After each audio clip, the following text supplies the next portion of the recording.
Alright, 6th graders, last section of the unit. Today we're going to be, or the chapter, we're going to be looking at measures of temperature. By the end of this lesson, you want to be able to choose and estimate reasonable temperatures for various activities in both Fahrenheit and in Celsius. So, first of all, remember that temperature is the measure of the hotness or the coldness of an object or environment. Degrees is the temperature scale.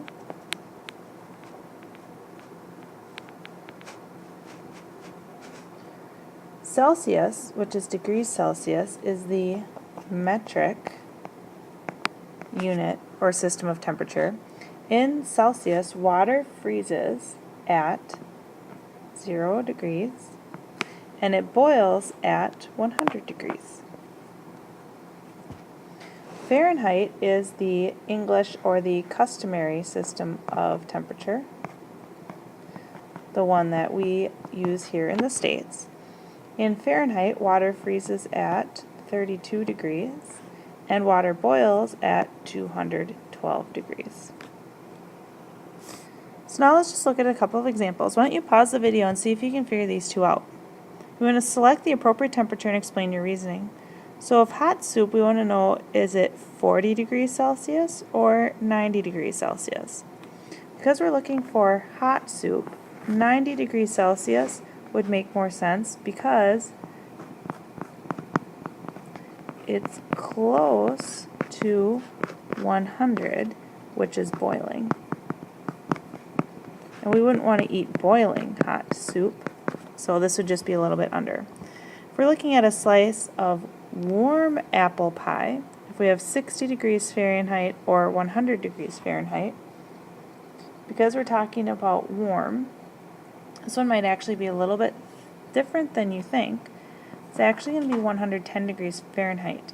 Because if you think about it, our body temp is 98.6. So if you chose pie that was 60 degrees, that would actually feel cold to us. By taking it by 110, it's a little over 10 degrees warmer than our body temperature. So 110 degrees Fahrenheit is just going to feel a little warmer than we are, so that's going to taste like warm apple pie. So here's a couple of examples of thermometers. If you look at page 455 in your math book, there's another couple pictures of thermometers there. This is just going to give you some basic ideas of different temperatures. Remember, Celsius would be degrees Celsius. This is going to be degrees Fahrenheit. Alright, if we start at the bottom, the low of the low, we're going to call this negative 20. We're going to have negative 10, 0, 10, 20, 30, 40, 50, 60, 70, 80, 90, 100, 110, 120. Now if you think about it, if you talk to people that are in other countries and you tell them that our temperature is below 0, that's totally different to them, because to them 0 is just freezing. That would be more equivalent to our 32 degrees. So it's a totally different thing when you think about it. Okay, so here our 0 degrees is going to be like their negative 20. So I'm going to put our like negative 10 down here, and we have 0 kind of right here. So then we kind of have 10 degrees, 20, we have like 30, 40, 50, 60, 70, 80, 90, 100, 110, 120, 130, 140.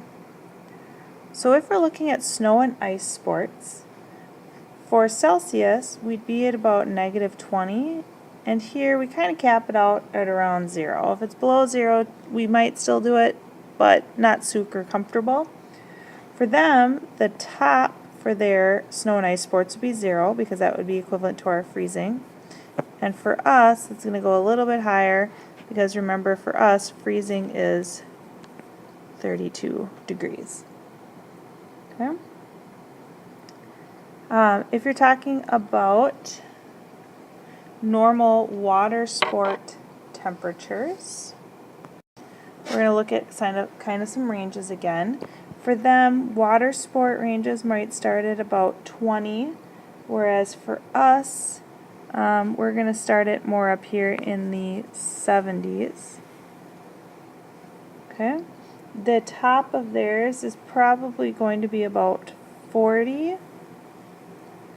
And for us, we might be in the water all the way up to, you know, like 100, 105 degrees. So anywhere in here would be good temperatures for normal water sports. Now for us, normal body temperature is 98.6 in Fahrenheit, but for Celsius, it's actually just 37 degrees. So 37 degrees Celsius, 98.6 degrees in Fahrenheit. And remember, this is boiling 100 degrees in Celsius, whereas boiling for Fahrenheit is off the charts at 212 degrees for boiling. Okay, so it kind of just gives you some range to think about. So snow and ice sports down here, normal water sports, body temperature, and boiling water. Alright, so let's look at some examples of using temperature in Celsius and Fahrenheit. We're going to read through these, and you want to give a reasonable estimate for the temperature in degrees Fahrenheit and degrees Celsius. So if you want, go ahead and pause the video, see if you can kind of figure this out on your own and just compare where we are. We're talking about inside a freezer. For Fahrenheit, remember 32 degrees is freezing in Fahrenheit. We don't want it at freezing. So a typical temperature in a freezer would be about 0 degrees Fahrenheit. For Celsius, remember 0 is freezing. So for them, about -10 degrees would be a good temperature for a freezer if you're doing in Celsius. If we're talking about water in a Florida lake, right? Because Florida is relatively warm, it might actually be around 75 or 80 degrees Fahrenheit. And if you look at your little thermometer and stuff like that, so 80 degrees might be around, you know, 25 or 30 degrees in Celsius. Temperature of a snowball, remember it's freezing, so for Fahrenheit it's probably just below freezing, so about 30. So for Celsius, you might just talk like -1 or -2 degrees. If you're outside snowboarding, you know, you're talking those winter sports, you might say, it's hard to say, but you might say something like 20 degrees Fahrenheit, 30 degrees Fahrenheit, somewhere in there. Once again, for Celsius, maybe you'd go like -5 degrees Celsius. And for outdoor swimming, depending on where you live, you know, we might want it to be like 85 degrees, 90 degrees Fahrenheit. In Celsius, probably 30, 35 would be a good temperature. Make sure if you have any questions that you leave them on Edmodo. The Celsius stuff is probably going to be a lot to get used to just because it's totally different than what we usually work with. But that's alright. We will go use that little thermometer and we can go from there.